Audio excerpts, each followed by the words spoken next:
Today on Real Estate Now, we have Chris Tiller, and he's going to talk to us about the 3 best ways he utilizes to get more listings.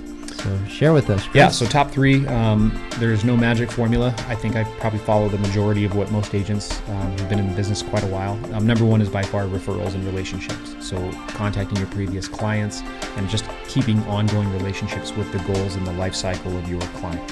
So depending on major changes, so it could be job, divorce, new children, graduating high school, retirement, all the major changes that you go through life, just staying in touch with the client just to make sure that you're in tune with what those changes are and you can stay ahead of the game and making sure that their needs are met from a financial perspective, utilizing real estate, and that you're just ahead of that curve so that conversation takes place early and it can be planned for and you're part of that conversation. So when they think of those major changes, they think of you as being part of that conversation so that you can come in and help kind of facilitate how that transition might take place. Again, utilizing real estate being kind of your profession. So that's kind of where I focus. The vast majority of my time and energy is understanding that and trying to stay in touch. And I'm not perfect, but trying to stay in touch with clients just to understand what their goal set is and setting up really good follow-up systems to make sure that they're in line with that. So that's probably number 1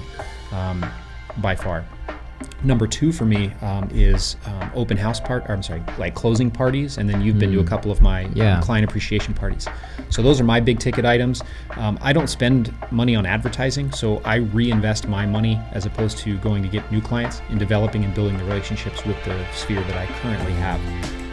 I enjoy working with the people that I work with, so rather than try to go after new people that I don't have a relationship with and trying to develop that, I really just try to focus on the people that I like working with, that I have a past relationship with, that feel comfortable with me, that trust me. It just seems to be more my style, so to speak. So closing parties is really fun. So depending on the client, I really like to throw closing parties. So depending on the house and the price range and the family and all of that, we'll throw a party for them. And that can incorporate everything from catered food, a bar with a bartender, bounce house castle, DJs. I mean, anything that they were going to enjoy that increases their exposure about the new house. And then I utilize it as an opportunity to kind of meet their family and friends, and they get an opportunity to meet me. So it's an excuse for me and my wife to go have fun at a party that we can throw and handle as a write-off. But at the same time, it also expands the business because then they get to show off the house as a client, and then I get to meet the family and friends. So that's been very, very successful. But then you've been to the annual events that we have too. And we switch that up. So annually, I try to hold at least 1 event, sometimes 2, where we have been doing this for 10 years. We've been renting out movie theaters and doing opening weekend for really cool movies.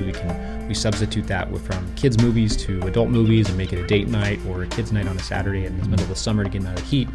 We've done adult prom where we rented out the library and had a DJ and an open bar and a couple hundred people through the door, and that was really fun. Photo booths. We've done country line dancing. We had an open bar, and then we rented out a facility and had country line 2-step instructors come in and teach everybody that. So it was a really cool date night. So we just kind of rotate that around and get everyone together.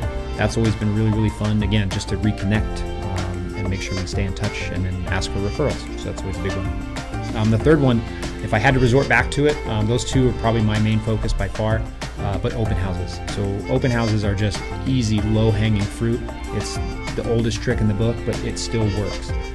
And we've talked a little about my strategy from an open house perspective is a little bit different, where if you have somebody that comes in who's interested in selling or buying or whatever it is, rather than just try to capture data, emails, addresses, phone numbers, things like that, which you might get 5% conversion out of. I mean, maybe if you push it hard. If they're interested in seeing another house in the neighborhood, or they want to show off their house to get your opinion on, if they need to do fix up or anything before they wanted to sell, so it's like a neighbor that came over, I shut the open house down.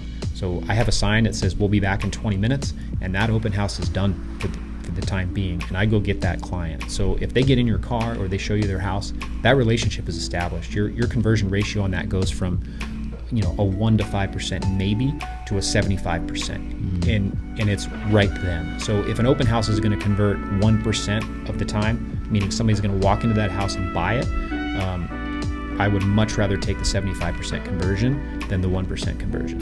Now, you have to get everybody on board, right? The seller has to understand that that's what you're going to do. You have to get agreement by them. If you're holding a vacant listing for a different agent, they have to agree to it, because that's not the sell point. The sell point is you're trying to get exposure for the listing.